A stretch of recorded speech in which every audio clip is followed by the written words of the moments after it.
आज का तारा तथा नक्षत्र गोचर। यदि हम पंचांग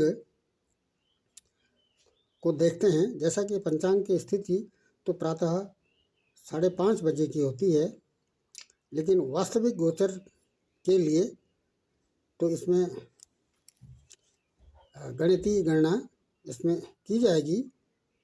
यदि हम पंचांग के आधार पर बना रहे हैं या देख रहे हैं तारा गोचर या नक्षत्र गोचर, तो जैसा कि आज 17 अप्रैल है, यहाँ पर सूर्य मेष राशि में आ चुके हैं और 3 डिग्री ये चल चुके हैं और चंद्रमा वृश्चिक राशि में गोचर कर रहे हैं। 7 का मतलब है, जो अंक यहाँ लिखा रहता है उससे ये ग्रह स्पष्ट है, लेकिन ग्रह कहाँ पर गोचर करेगा?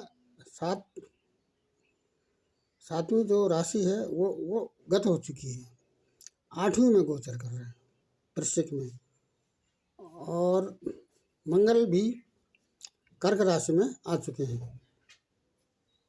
बुध मीन राशि में है और गुरु तो वृष राशि में ही अभी गोचर कर रहे हैं। शुक्र भी मीन राशि में गोचर कर रहे हैं और शनि अब मीन राशि में आ चुके हैं।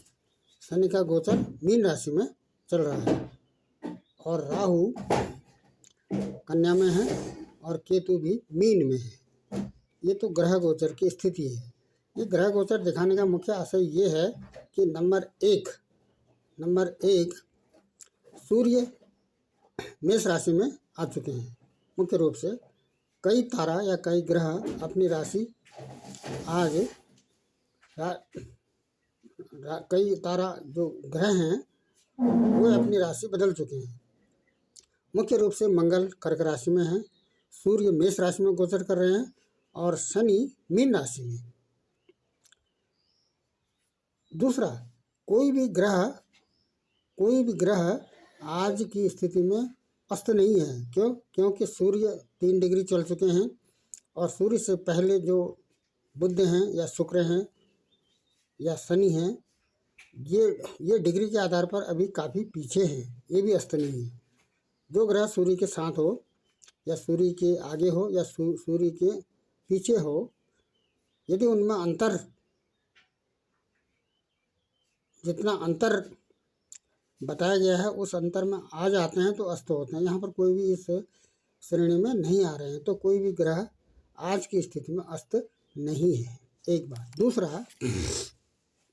दूसरा, यदि हम नक्षत्र देखें तो नक्षत्र का गोचर, जैसे ग्रह का गोचर है उसी प्रकार से नक्षत्र का भी इसमें गोचर देखा जाएगा। आज यदि हम इसको देखते हैं तो ये जो कॉलम है पेज नंबर 22 में, ये तारीख का कॉलम है, ये तारीख है। तो 17 तारीख यहाँ पर बनती है। इस लाइन को हम सीधे यहाँ ले आएंगे तो 17 तारीख, तो यदि हम पंचांग के आधार पर नक्षत्र गोचर देख रहे हैं तो ये तारीख है और इस तारीख के यहाँ पर आते हैं तो आज चतुर्थी तिथि है और कृष्ण पक्ष चल रहा है। कृष्ण पक्ष है, चतुर्थी तिथि है, गुरुवार है और तिथि का जो गोचर है वह 24 ये घटी पल है। और दूसरा ये जो कॉलम है ये घंटा मिनट में है। कब तक रहेगा ये तिथि, कब तक रहेगी? 3:24 तक रहेगी। और नक्षत्र आज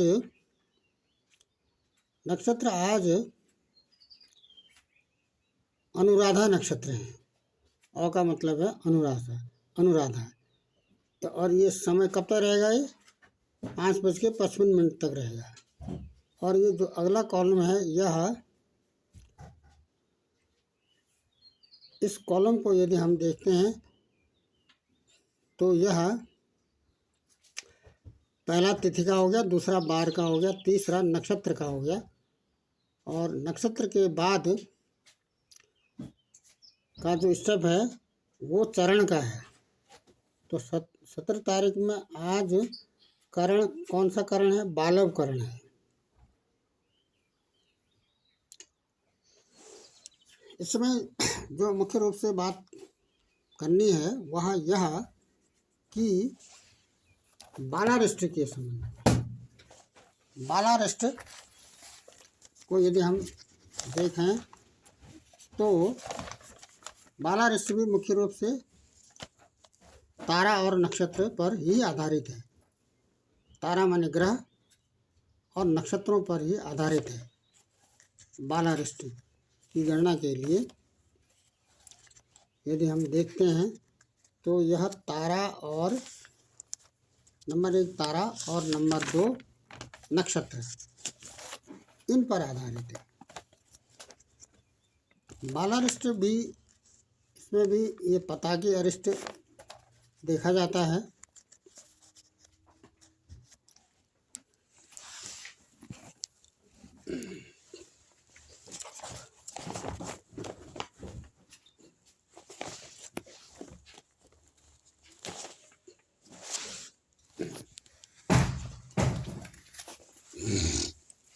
ये पताकी अरिष्ट है। यहाँ पर इस तरह से इस संबंध में पताकी अरिष्ट के बारे में स्पष्ट रूप से इससे पूर्व विस्तार से बातें हुई हैं, लेकिन फिर भी जैसा कि आज ग्रह यदि हम देखें तो ग्रह बुध, शुक्र और शनि मीन राशि में, मीन राशि कहाँ पड़ती है? यहाँ पर बैठती है। ये मीन राशि यहाँ पर बैठती है, तो इसके लिए एक तो मीन होगा और दूसरा ये कर्क होगा और तीसरा होगा इसके लिए तुला। तो ये इसके लिए ये अरिष्ट हैं। किसके लिए? जो राशियाँ, जो ग्रह मीन राशि में बैठे हैं। आज की स्थिति में, आज की स्थिति के अनुसार मीन राशि में शनि, बुध और शुक्र तथा केतु गोचर कर रहे हैं।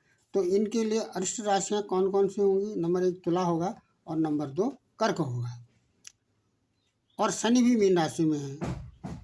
सूर्य कहाँ है? सूर्य मेष राशि में आ गए हैं। तो सूर्य के लिए अरिष्ट राशि होगी नंबर 1 कन्या और नंबर 2 धनु राशि और नंबर 3 मीन राशि।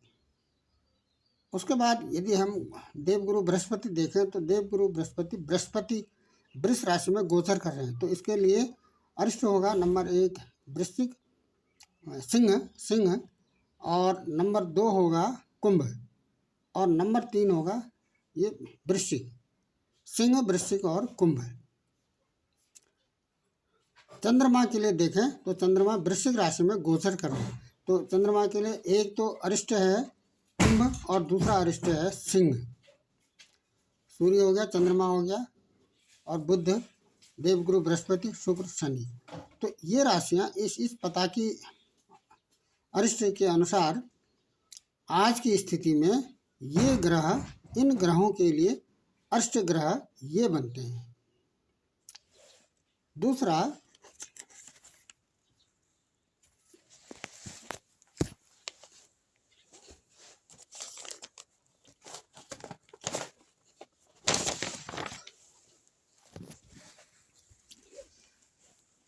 नंबर 1 बालारिष्ट की बातें हो रही हैं। बालारिष्ट में एक तो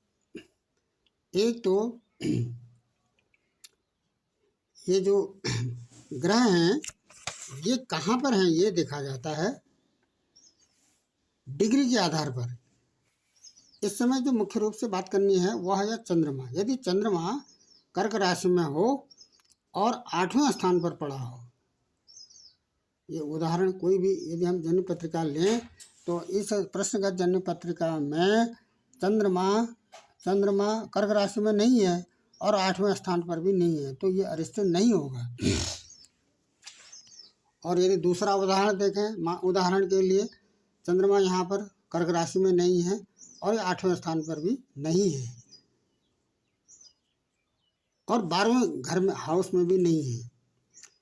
तो यदि चंद्रमा कर्क राशि में हो और वह अष्टम या द्वादश हाउस में पड़ा हो या गोचर कर रहा हो और वहाँ पर पाप ग्रह भी हो तो जातक बालारिष्ट के अंतर्गत आ जाता है।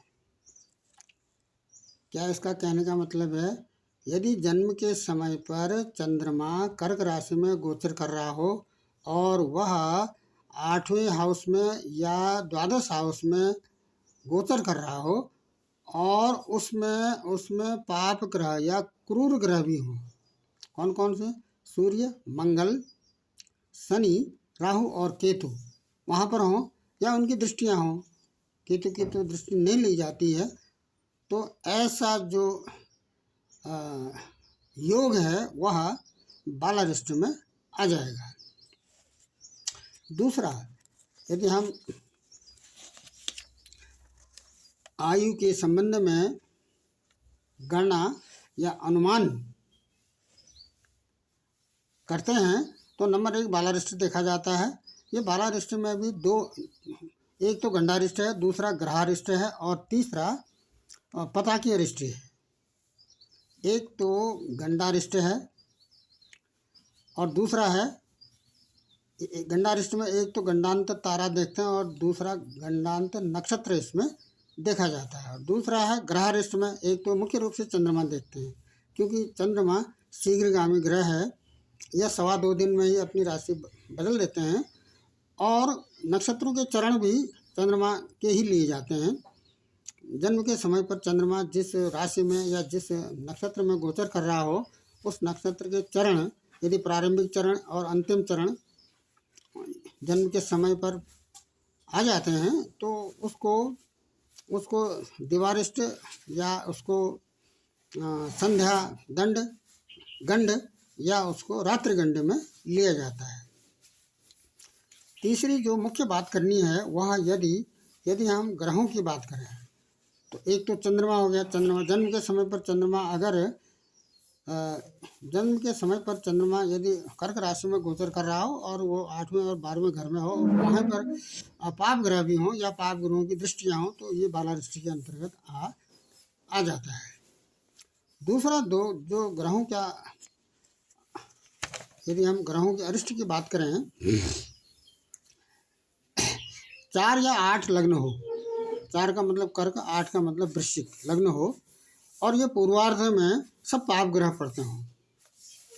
पूर्वार्ध में यदि सभी पाप ग्रह पड़ते हों और परार्ध में शुभ ग्रह पड़ते हों। और पूर्वार्ध और परार्ध को समझने के लिए, ये पूर्वार्ध क्या है और परार्ध क्या है, ये उदाहरण पत्रिका है, धनु राशि है, 20 डिग्री है और यहाँ पर ये जो स्थितियाँ बनती हैं ये 20 डिग्री है।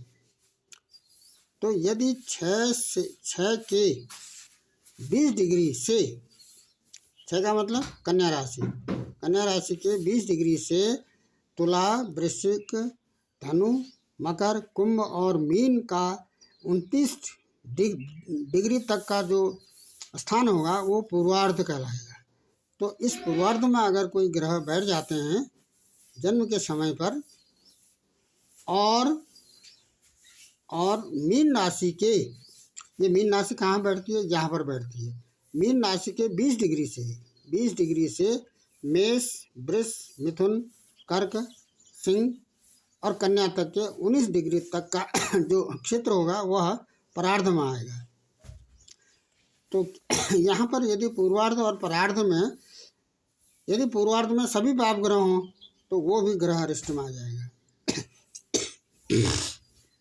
और परार्ध में शुभ ग्रह हों तो वो भी अरिष्ट में आ जाएगा।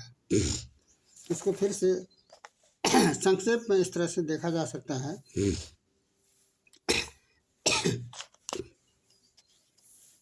यदि लग्नेश 7th हाउस में हो और उसका पाप संबंध हो तो यह ग्रह अरिष्ट में आ जाएगा।